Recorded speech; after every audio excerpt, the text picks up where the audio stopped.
I'm Scott L. Miller. It's the 7th of March, 2023. This is my vlog of daily life living in Leon, Nicaragua. Today we're going to be talking about healthcare and how it pertains to my foot. Yes, right after the phone.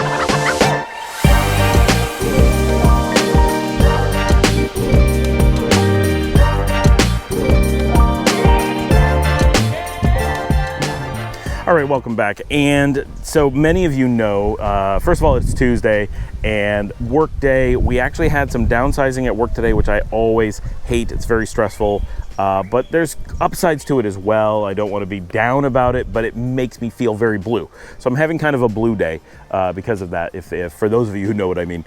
But things are okay. And yesterday we scheduled that today I was going to see a doctor at 10 o'clock in the morning. For many of you, you've been watching the show for a while, you know that back around May of last year, 2022, my dog knocked me over and managed to really break my foot, my right foot. Huge amount of damage, broke at least 4 toes that are still out of place now. My daughter looked at them and is like, whoa, Dad, your toes are not where they go. And did a tremendous amount of damage. I don't know how much she broke, my dog, but at least 4 toes, if not quite a few other bones. My guess is probably about 6 bones. And I was in severe pain for a while, and I have a lot of soft tissue damage as well. So it's, I thought I was doing a lot better. It seemed to be just a long process of recovery. I stubbed several of those really delicate toes onto a wooden object a few days ago, and there's a lot more pain than there has been for a while. And I'm like, oh, I thought I was making progress. I thought I had a pattern that was working for improvement, and that is not the case. So I really need to see a doctor. Luciana also has ingrown toenails, which she gets from both sides of the family, and she has a foot doctor that she uses. He's awesome, really personable, great bedside manner, and he's also a bass player in some of the bands we go to see. So we have seen him out at Via Via. We saw him at the Guadalupano event, all kinds of stuff. So so it's neat that I kind of know who he is, but I've never seen him in a medical context, and Luciana has been there many times since we've lived here, so she has had a regular process for that. So we scheduled that this morning, and I took her instead of Dominica because I needed to see the doctor, and I went and got a checkup. So that was 10 o'clock this morning. So I had to get up and work a bit this morning. I actually did some video recording and some other things to get ready. And then at about 9:45 out the door, Paul drove us, and Marcelo went with us to translate. We ran out, he's up in Fatima, really close to some of the viewers who recently bought a house like across the street from my foot doctor. So you know who you are. If you need a foot doctor, let me know, or just go to Casa de los Pies, something like that, right there on the main street. Anyway, so I went. Luciana had her thing done, which is having her nails trimmed and clipped, and they do some treatments and stuff. She has had the surgery, but it is not as successful as mine. I had the surgery when I was somewhere in my teenage years, and it has held, and my really terrible ingrown nails have gone away over the years. But my feet are always weird and tough, but she gets ingrown nails from her aunt and everything too, so she just has it coming and going.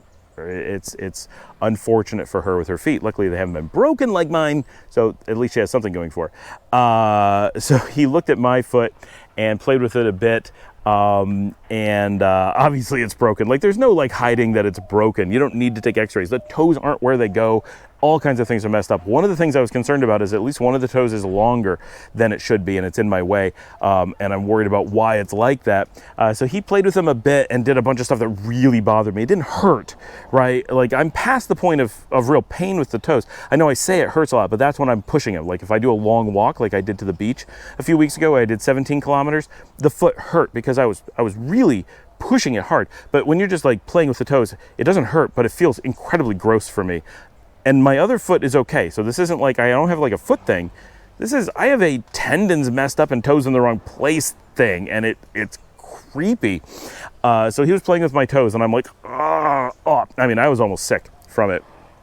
And he's like, oh yeah, they shouldn't bend around like this. I mean, they're like rubber, right? Like, it's really bad. So he diagnosed me as having severe tendon damage, right? Soft tissue, but not the soft tissue that I necessarily was thinking it was. I knew I had tendon damage, so that's not a surprise. Although Dominica, I think, was not really thinking about the tendon damage, and so she needed to know that to really understand what's going on with my foot. But really importantly, he talked to me about what I need to do. And there's nothing that he can do as a doctor other than give me the right instructions, right? Which is kind of what we knew, but I didn't have the right instructions before. So now I'm on some medicine to reduce inflammation. I need to be on a minimum of 10 weeks extreme foot rest, which is going to be tough because you guys know I like to do a lot of walking and adventurous stuff for you, for the channel, for myself. It's an important part of my life, and I have to limit that a lot. So things like walks to the beach, I'm not allowed to do. That was 17 kilometers. I am limited to a maximum of 5 kilometers a day, and I need to keep it on the smooth terrain. I can't be doing the rough back dirt road stuff where I'm twisting and putting pressure and potentially bending my foot badly on a regular basis. So I got to be really careful with that. And I need to, one of the things I was doing is icing my foot. I would go out, I'd do these long walks, get an ice bath and plunge my foot into that. And it would feel a lot better because it was frozen, right? He said, no, you can't do that. That's exactly what you can't do for the tendons. That might be good for the muscles or who knows, but for the tendons, no. So need to be doing heated baths. I have to actually on a regular basis, actually take avocado leaves, and we have avocado trees around here, so that's easy. We take the avocado leaves, you put them in hot water, and then you soak your foot, and I have to do this every day. Soak my foot in the morning in hot water, and that should bring down the inflammation. Plus, I have this medicine to take to bring down the inflammation, and that is where we are, and I'm gonna baby the foot for at least 10 weeks, and we're gonna see where it is there. I do not need to revisit him. He's like, no, there's nothing to be done. There's no checkup. Do what you're supposed to do, and you should be okay. Which is totally different than in the US. The US would be like, oh, we get paid for a checkup, so make sure you come back. Of course, I can go back. I can also just send him a WhatsApp, right? I don't need to go see him to let him know something's up, and if something's wrong, I can just schedule an appointment. So that was really great. We made the appointment yesterday, said 10 o'clock, went in, no wait, I mean, maybe 2 minutes, and both Luciana and I got in at the same time. We had 2 doctors. She had one, saw her, and then I had the main doctor who owns the clinic, saw me, because mine was way more serious. Hers was more like a checkup. And we were done probably about 30 to 40 minutes. And I got a bunch of things done on my foot that I've never had done before. Like, I don't go to spas. I don't do any of that stuff. I've never had a massage in my life. I've never had a manicure, pedicure, anything like that. This wasn't a pedicure, but he did do like a medical procedure, which is similar to a pedicure, just on my feet, making sure my toes are healthy and stuff. And he did some stuff with like grinders and things on my feet, which I've never had done. So it was an interesting experience a little bit for me. All my viewers are gonna be like, wow, those are normal things that normal people have done a lot, all the time. But I don't do anything like that. I could care less. But for whatever reason, he was doing it as part of the foot care. And so did some of the treating of the calluses and things with my toes. But I have a lot of toenail problems, like I was saying with the ingrown toenail stuff. I've had surgery in the past for that. So whatever he was doing was some of that for toe health.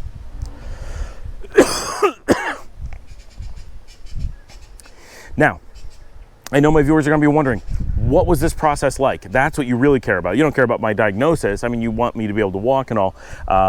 But much more importantly, how did this healthcare process go? And it was honestly, it's fantastic. Now, I don't know how we know this doctor. I think we found him because one of our employees recommended him, something like that. But we've been using him for quite some time. For making an appointment, we have his WhatsApp. He's our family foot doctor. Just sent him a WhatsApp yesterday or maybe a text or a call, but something really simple. And they just said, oh yeah, 10 o'clock tomorrow. That's simple. And it was no emergency, right? It was just, I think I need to see a foot doctor and Luciana needs, so let's just get in. So next day, it was like 4 o'clock yesterday, scheduled for 10 o'clock this morning. So easy. Got in, got immediately through, just walked in. It's a house in a nice neighborhood of town. Just pull up, park, walk in the door, and got right in, saw both doctors immediately, about 30 to 40 minutes. Now, everyone wants to know, how much did it cost?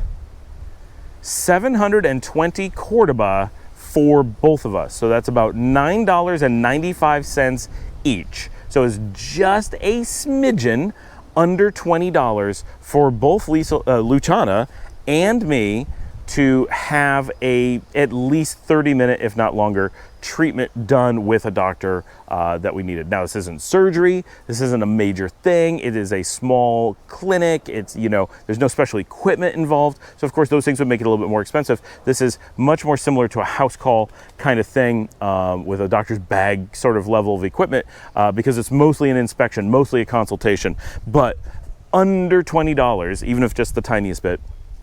And then we did have to go get some medicine. Her medicine was really cheap, like in the $3 range. Mine was a lot more. It's actually like $12 to $15 for the stuff that, but I have like a long thing of some really specialty anti-inflammatory medication.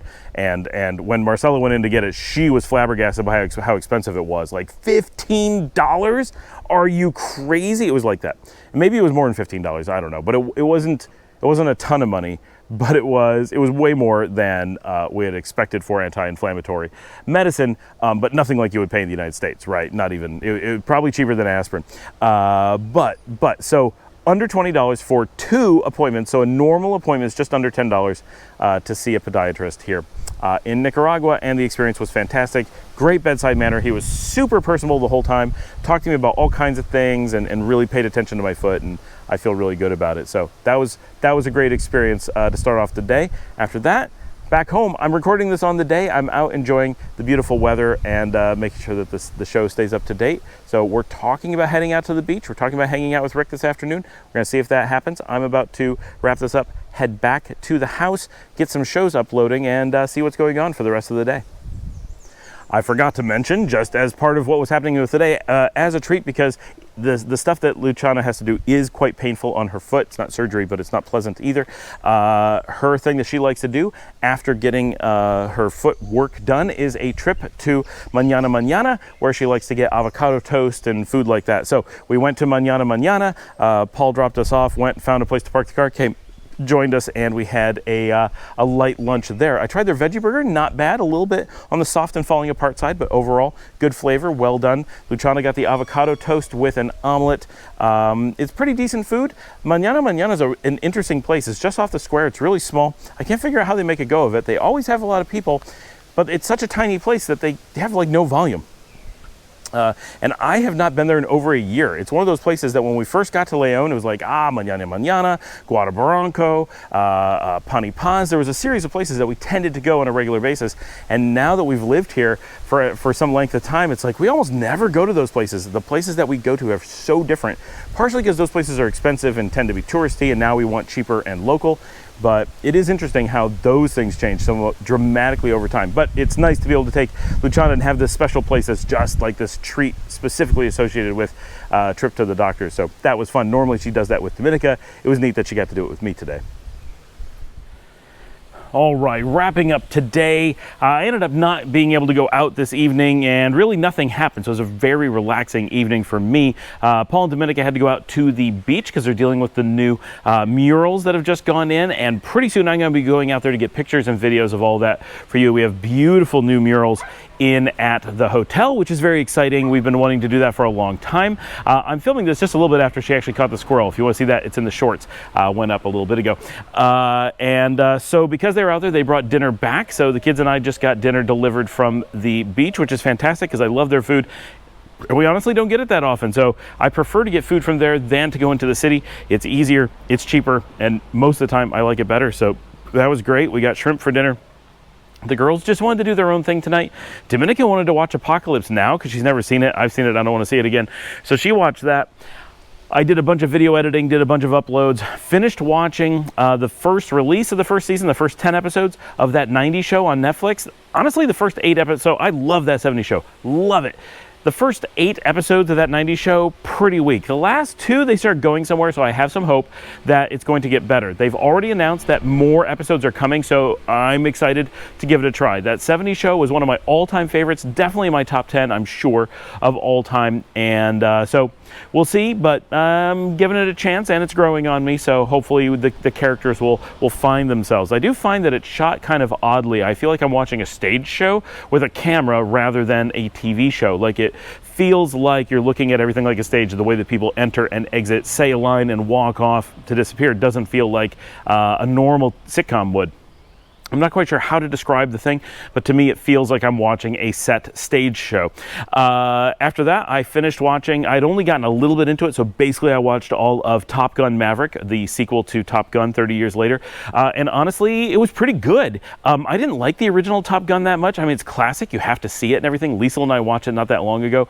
But we watched it and we're both like, it's not a very good movie. I like it for nostalgic reasons, and of course Tom Cruise does an amazing job and stuff, but it was really kind of just an advertising vehicle for the Navy and not a very good movie overall. But the second one is actually far better than the first. Still cheesy, still a summer blockbuster, still a lot of those things. Like, it's not perfect and it's just a sequel, but it's honestly quite a bit better than the original. The story's better, the approach. Still cheesy, over the top, but in kind of a good way. So, and then I had a little bit of time and I was just relaxing and I was, going back and forth doing things. So I watched Bad Boys 3, Bad Boys for Life. Which is another summer blockbuster movie that's had a lot of sequels, and honestly, it was awful. Bad Boys 1 and 2, fantastic movies. I love them. I watch them every few years. They're great acting, great stories, just everything is good about them. And the battery that I charged overnight on the GoPro 9 died as I was recording that. How it charges for an entire night and lasts for 2 minutes and 40 seconds, I do not know. Anyway, the first two movies were fantastic. They were fun. This last one, it was just stupid. It was poorly written. The actors just filmed it in. The whole thing was like just so campy and pathetically, like, it was bad. Everyone should be ashamed that they did this movie. I get that they got paid lots of money, and I would have a hard time turning down getting paid the amount of money they probably got paid to make this movie, but it was bad. Like, every bit of it, every line was stupid. The story was dumb. It was poorly executed. There's some good people in it, right? Martin Lawrence is consistently bad. Like, he's just not funny. But Will Smith can do good stuff. Sometimes he does bad stuff, but mostly he does good stuff. He has a good screen presence, but not in this. He was mostly bad. A lot of the supporting characters definitely had given up on life when they took this movie, and they were acting like they were in a cartoon, pretty much. Like, they were not taking it seriously. They all felt like their jokes were caricatures of themselves, all of them. And it was just bad. Like, don't try to sit through it. It's not entertaining. The story is not fun. The action sequences aren't fun. They don't make any sense. The whole thing is just as lazy and just it's like Transformers. Don't bother. It was bad. Anyway, I watched that and called it a night. That was my evening. Thanks for joining me. Please remember to like and subscribe. If you'd like to have any comments, movies you like, things I should watch, things I shouldn't watch, get down there in the comments. Let me know. If you have questions about my foot and all my luxated toes and all that, that is what it is. They're luxated. So it's they've all been bent and are no longer in their proper positions and are not connected the way they're supposed to. But the bones, at this point, at least, are no longer broken. It is just that the tendons no longer hold them where my toes are supposed to go. So fingers crossed that our new treatment is going to move that in the right direction. And if you'd like to help support the channel and help me with all of my incredible medical bills for getting my foot taken care of, you can buy me a coffee at buymeacoffee.com/Scott Allen Miller. Like and subscribe. Tell your friends about the show. Post a link to the show out there on social media. Get on Reddit and LinkedIn. All those things. Let people know about the show. That's how they find out. That's how we get more subscribers, grow this community, and get more and more interesting content for all of us. Thanks for joining me. I will see all of you tomorrow.